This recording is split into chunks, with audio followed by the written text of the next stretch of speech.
Tudo, tudo bom, Gaia? Como é que você está? Fala, como é que você está, Eduardo? Tudo bem? Tranquilo. Estava falando um pouquinho aqui, Gaia, da questão de ter uma repercussão eleitoral nessa questão toda aí com a Mind, né?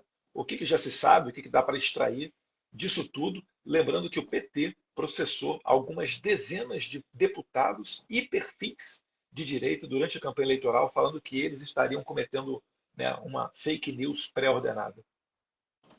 Não só processou, Bolsonaro, como estamos sendo processados, né? Tem, inclusive, AIGs no TSE que podem cassar o nosso mandato. E quando você vai olhar a descrição que os advogados do PT escreveram, elaboraram sobre o tal ecossistema de desinformação. Inclusive, eu tô com uma parte aqui que é a descrição exata do que o pessoal da Mind, Choquei, todos os seus pulverizadores, né, aqueles que multiplicam a narrativa, é a descrição do que eles fazem. A impressão que eu tenho é que o pessoal do PT foi lá, analisou o organograma de desinformação que eles têm e usaram isso para nos acusar. Tá, olha aqui para você ter uma ideia. Tem lá o promotor de conteúdo. Isso é uma AIGE que, inclusive, estão processando. Acho que você também está Tô, nela, se eu não me tô nela engano, também, tá? tô sim. Aí tem lá, olha como é que funciona a estrutura. Tem, de acordo com o PT, tem o promotor de conteúdo. A função é publicar e enquadrar notícias por meio de publicação de prints, de manchetes e recortes de notícias, de forma a encaixar uma linha narrativa que orienta continuamente a ocupação de espaço do ecossistema de desinformação. Aí vem o outro embaixo, que é o produtor de conteúdo. Cria e produz conteúdos que organizam os acontecimentos do dia com o objetivo de enquadrá-los e pautar o debate dentro do ecossistema de desinformação. E aí embaixo tem um tal do Spin Doctor. Perfis que gozam de alta credibilidade. Aqui é como se fosse Pablo Vittar, Anitta, e eu não sei o nome do resto porque eu não acompanho essas porcarias. Mas nesse nível aí. Perfis que gozam de alta credibilidade dentro do ecossistema de desinformação e capacidade de rapidamente agendar o debate e enquadrar acontecimentos em decorrência da sua relevância. E aí continua. Mas o que eles nos acusam, Eduardo, e eu falo isso do ponto de vista jurídico, exatamente a forma que eles tentaram criar uma tal estrutura do gabinete do ódio e do ecossistema de desinformação, é exatamente o que nós estamos percebendo que existe por trás da Mind, a Mind como sendo ali o topo da pirâmide, mas esse topo tem um andar de cima que a gente sabe qual é, né? Uhum. E também aqui, ó, não sei se você chegou a ver, Gaia, mas a Mind ela soltou uma nota pública hoje. Eu vou ler Eu aqui vi. um trechinho dela aqui, ó. Adoramos a pluralidade e a liberdade de expressão. Só não pode ser de direito, né? Com a mesma força que combatemos o ódio e as mentiras criminosas nas redes sociais. Vamos direto ao ponto. A Mind está sofrendo inúmeros ataques organizados e sistemáticos de ódio, mentira e divulgação de fake news. O alvo é a nossa empresa, o time de pessoas sérias que trabalham aqui e, acima de tudo, as pessoas que agenciamos pela relevância que conquistaram no debate público na sociedade brasileira. Além disso, incitando envios de xingamentos e ameaças para executivos e colaboradores. Ações estas que podem ter danos irreparáveis. Meu caro, só para falar para a Mind, dano irreparável é perder um filho, porque a disseminação de fake news de vocês, ainda que alertada de ser mentirosa, não somente continuou, como debocharam da Jéssica Caneto. Tá? Então, só para dizer para a Mind que a iniciativa, né, o Gaia está encabeçando, mas se vai sair por ele ou se vai sair pelas mãos lá do Jordi, que é o líder da oposição, isso não é o mais importante, mas eu acho que a gente tem que colocar a força máxima em cima disso daqui.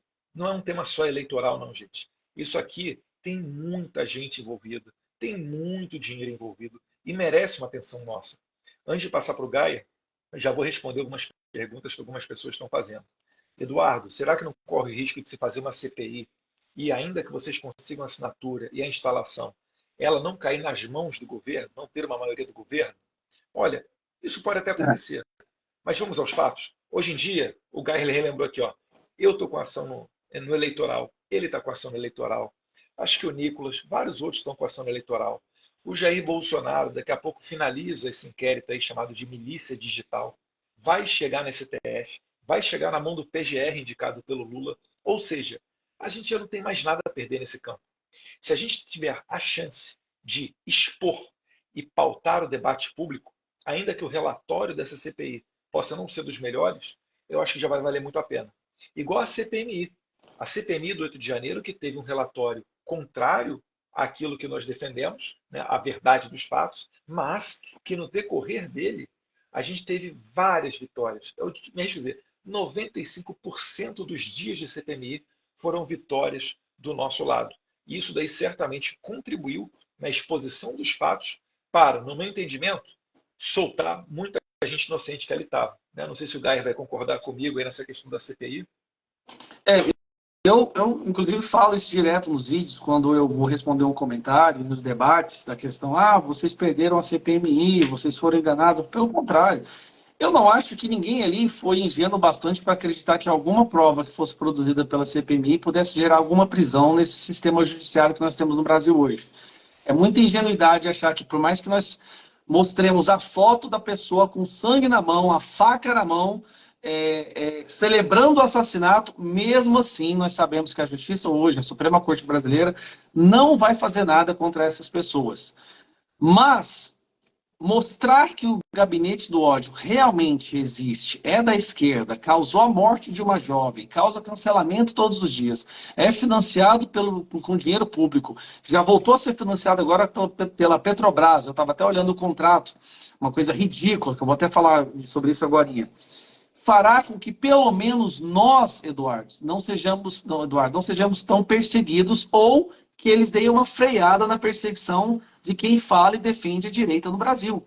Porque daí ficaria muito escancarado, né? Você está lá, um grupo coordenado de cancelamento, de desinformação, de verdadeiro. Eu não gosto de usar esse termo, porque é como se a gente apropriasse termos da esquerda, né?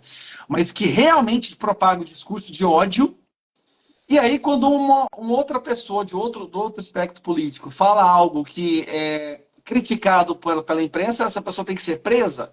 Então, assim, a opinião pública é o nosso alvo agora, Eduardo. Eu acho que, assim, nós temos que conquistar e resgatar o povo daquele calabouço ideológico que eles vivem hoje. E é a questão da opinião pública.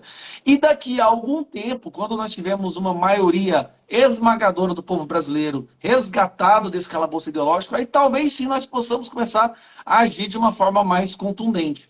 Por enquanto, a gente está lutando para tentar resgatar a opinião pública, que 7 em cada 10 usuários das redes sociais seguem algum desses perfis que estão na tal banca digital da Mind. Então, olha o peso, a magnitude disso. 7 em cada 10 brasileiros hoje, usuários, porque são todos têm um Instagram, todo mundo tem um Twitter, todo mundo tem um Facebook, por aí vai. Então, 7 a cada 10 brasileiros são expostos a essa desinformação maquiada de notícia, com fofoca, mas que na verdade é um gabinete do ódio. Então, se a gente puder diminuir esse número e pelo menos resgatar essas pessoas, já vai ser um feito muito grande, cara. E sim, quebrar o sigilo desse pessoal, mostrar que recebe dinheiro público. Eu estava olhando hoje, porque vazaram aí, um hacker vazou os contratos da Mind. E aí a gente começou a olhar os contratos, alguém foi encontrar um contrato com a Petrobras. Aí eu fui olhar o contrato da Petrobras e tal, de uma pessoa, eu estava até com ele aqui agora, cara. Esse contrato do caso da Petrobras, esqueci o nome do perfil, mas o que acontece? Deixa eu ver se eu acho aqui. Gabriela Lohan. Então tá, essa tal dessa Gabriela Lohan, uma blogueira, tem 500 mil seguidores, certo? E no contrato era específico só para ela publicar um Reels e uns Stories da Petrobras. E eu fui lá e procurei no feed dessa blogueira onde que estava esse Reels. Cadê esse Reels? Procurar. E realmente existe. Próximo da data que o contrato foi firmado, que o contrato foi assinado. Você vai olhar lá, Eduardo, 3.000 curtidas no Reels dessa blogueira. Ela recebeu 50 mil reais para publicar um Reels que deu 3.000 curtidas. Cara, tá muito estranho isso. Fala pra Petrobras contratar a Heloísa, vai dar muito mais like. Não, contrata você. Qualquer coisa que você postar aí dá 40 mil curtidas, então é 1 milhão. Se 3.000 dá 50 mil reais, 30 mil curtidas tem que dar 500 mil reais. Assim, não faz assim, não tem nexo. Sabe? O que me lembra, e nós sabemos o tanto que a Petrobras já foi envolvida em corrupção justamente na parte de publicidade, que é onde eles conseguem roubar. O mensalão foi justamente isso, né? O dinheiro da publicidade que voltava para os políticos. Isso aqui eu acho que vale a pena dar uma investigada. Várias pessoas aqui, ó. O Nicolas está falando ali, ó. Eu poderia ter feito um contrato desse. Zuco também está ali, ó. Pessoal, nós vamos conquistar o nosso país, o capitão vai voltar, etc. Pá, pá, pá, chuchu, tranquilo. Só para finalizar, Gaia, sei que você tá com a rotina corrida aí também, te agradeço aí por ter arranjado um tempinho para falar comigo. Eu vi no seu Instagram também que você fez uma postagem colocando várias marcas que patrocinavam a Mind, né? E aquilo dali me lembrou muito o caso do Sleep Giant, Sim. né? Que tentava fazer de tudo para cancelar as pessoas. Mas no seu caso, fala um pouquinho para a gente o teu objetivo com essa exposição.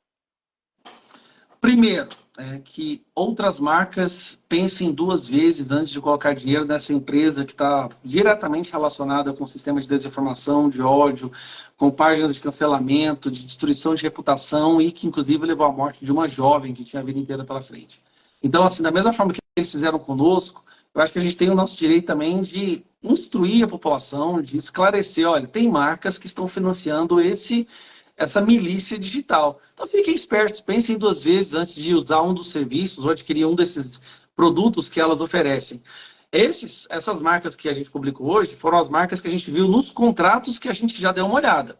Tá? Porque tem as marcas que eles publicam no site deles, tal, mas essas realmente firmaram contratos com eles, como o caso da Petrobras, que é dessa menina, e é sempre focado em um blogueiro de pouco alcance, às vezes, ou uma página de fofoca que só serve de cancelamento. Então, pensar duas vezes antes de usar alguma dessas marcas e que o pessoal do marketing dessas empresas ou a junta de acionistas mandem uma decisão, ó, não é mais para enviar dinheiro para a Mind, nem para a Spark, nenhuma dessas empresas aí envolvidas no caso da milícia digital. Agora, o que chama a atenção disso tudo é que você viu alguma coisa do STF falar, porque eu acho que já teve 10 deputados que entrou com uma queixa-crime, que pediu para o STF dar ó, coloca esse pessoal na fake news. Teve gente que foi colocado no inquérito da fake news por muito menos, por republicar alguém. Ninguém respondeu nada, a imprensa até agora não falou nada sobre isso, absolutamente nada. E a gente está só recebendo cada vez mais denúncias, né? Eu recebi uma denúncia agora, Eduardo, hoje à tarde, tá? Vou até pegar o nome dela aqui, ó. Aline Vargas. Aline Vargas, ela era uma pessoa que estava prestes a entrar no BBB. Eu não lembro o ano, tá? Mas acho que foi 2021 ou 2020. Foi convidada, ela ia entrar no BBB. E aí, um dos manda-chuvas lá do BBB assediou ela sexualmente. Tipo, ó, só entra se fizer sexo, me manda nudes aí. E a conversa foi bem grotesca. Foi um assédio sexual escancarado, onde ela tem todo o registro das conversas, do chat, do Instagram, áudios, inclusive e tal. Aí ela entrou em contato, olha que curioso, ela entrou em contato com a Preta Gil e com essa Fátima Pissar, as donas da Mind, assim como alguns perfis de fofoca, para fazer a denúncia. Ó, essa pessoa aqui me assediou sexualmente, eu sei que vocês defendem as mulheres. Então, tipo assim, ó, tem um furo de notícia para vocês aí. Me ajude, eu tô apanhando e tal, não tem dinheiro para advogado. Ignorada completamente, bloqueada por uns, a outros já até xingaram ela. Não vem com esse papo, a gente não vai mexer com isso. Ou seja, para denunciar um assediador da Globo, silêncio absoluto. Olha que curioso, né? É aquela coisa, esse sistema ele se protege muito bem. Você lembra do caso da Luísa Sonza com o racismo? No dia seguinte, ele estava levantando a moral dela, né? E no caso dessa senhora, dessa moça, né? Ela é jovem, ela foi ignorada completamente por essas pessoas que se dizem as defensoras das mulheres, né? É mais um fato curioso, eu até publiquei algo sobre isso agora, vai. Mas vocês não são resistência? Não mexeu como não mexeu com todas? Uhum, uhum. Eu estava até preparando um conjunto de notinhas também da imprensa falando de gabinete do ódio, milícia digital, etc., para postar e perguntar: cadê essa imprensa tão interessada em investigar o gabinete do ódio, né? As fontes palacianas que sumiram, né? Tem matérias falando que Lula entrou no Palácio do Planalto e se deu conta lá do aquário, um local onde estaria lá o gabinete do ódio. E é sempre interessante e bom a gente relembrar que, quando eles falam, quando eles nos acusam de gabinete do ódio, milícia digital, fake news, etc., eles nunca dizem qual fake news ou qual é o gabinete do ódio, a estrutura, o que fazia e etc. No máximo, o que eles fazem? Eles fazem essas análises vendo quem que segue o outro, quem é que retuita o outro, o que é o normal, porque a rede social ela foi feita para isso, né? Eu sigo o É. Gustavo Gaia, porque o Gustavo Gaia posta um conteúdo que eu gosto, eu vou lá do RT nele, eu coloco ele no meu stories e assim por diante, né? Então nada, nada, absolutamente nada de criminoso. Gaia, te agradecer aí, vai lá, eu vou continuar aqui um pouquinho a live, tá? Valeu. Mas se quiser falar mais alguma coisa, fica à vontade aí. Não, de boa. É só isso. 5 anos, Eduardo. 5 anos de inquérito dessa fake news. 5 anos usando esse inquérito para intimidar, coagir todo mundo da direita, todo mundo que tem algum alcance. Até hoje, nada. E aí nós temos, de repente, uma enxurrada de evidências de que realmente existe o gabinete do ódio e eles fingem que não está acontecendo nada. Uhum. Tá? Aí vem o nosso ministro e solta uma fake news, né? Dizendo que tinha um plano para enforcá-lo e Em matá-lo e Goiânia, arrastá-lo pelos aí sei não, cabelos hein? Sei na não, em esplanada Goiânia, de Goiânia. Na hora que ele falou Goiânia, eu falei, ó, pronto, aí já cai para todo peito isso aí. vai acordar com a pé na tua casa aí. Obrigado, Aí, valeu, Gaia. irmão. Fica Fica com com Deus. Um Deus. abraço. Tchau, tchau. Tchau, tchau. Deixa eu ver como é que eu faço aqui. Remover o Gaia. Deixa eu ver se tem mais alguém aqui a fim de falar com a gente. Mas, pessoal, eu acho que fica bem claro aí para vocês esses dois pesos, duas medidas que ocorrem quando se fala em gabinete do ódio, etc. Isso sim que ocorreu com a Mind é uma ameaça à democracia, isso sim não é espontâneo, isso daí realmente é um serviço pago, influenciou nas eleições, foi utilizado durante as eleições. Muita gente também relembra, muitas suspeitas levantadas, né, sobre a questão daquela campanha do ele não, de ter a Mind por trás disso. E é por isso que a gente quer uma CPI, porque ainda mais no sistema policial que existe no Brasil, né, a Polícia Federal sendo usada de maneira política, eu acredito que uma investigação seria muito mais isenta se estivesse a cargo do Congresso Nacional, onde tudo é público e vocês poderiam tirar as suas próprias conclusões. Todo mundo sabe. Você pode até não acreditar, você pode até achar que a urna realmente é inviolável, tá? Mesmo o hacker tendo invadido em 2018, mas guarda aí contigo, a urna é inviolável. Você acha mesmo que foi uma eleição isonômica, imparcial a do ano passado, onde a gente não podia falar nada sobre, por exemplo, o Lula ser a favor do aborto? Isso era tido como fake news, era multa diária se você não removesse das suas páginas. E o Lula agora, o que ele fez? Ele acabou de vetar a minha emenda proibindo o uso de dinheiro público do orçamento para fins de aborto, para fins de ataque às famílias, para fins de mudança de sexo de criança. Olha só, a minha emenda é bem tranquila, não tem nada de polêmica nela. Sequer tem questão de armas, que na minha opinião também não é polêmico, já que a maioria, né, em 64% do povo brasileiro em 2005 disse que quer ter acesso às armas e munições.